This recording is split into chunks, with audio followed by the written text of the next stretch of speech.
Halo teman-teman, ini kita perhatikan ya, engine mountain ataupun bangku mesin. Kita lihat ciri-ciri bangku mesin sudah tidak bisa dipakai lagi.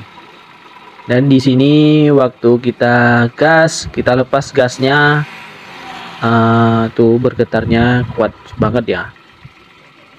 Nah, kita tandai teman-teman itu baut yang ada di tengah-tengah itu sudah tidak di tengah dia ya, nggak ke tengah dia ya. Dan ada dua lubang di karet itu, harusnya muncul itu seperti pentil ya. Itu ada dua lubang itu seperti pentil dia.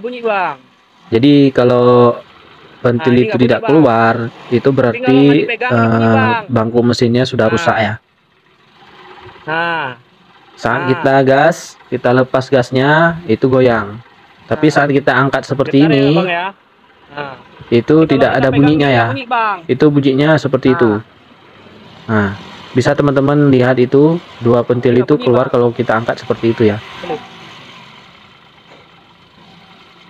Ini buat teman-teman kalau beli bangku mesin, hati-hati ya, banyak yang KW. Dan juga harus diperhatikan itu baut yang di tengah-tengah. Baut yang di tengah-tengah itu harus betul-betul berada di tengah-tengah.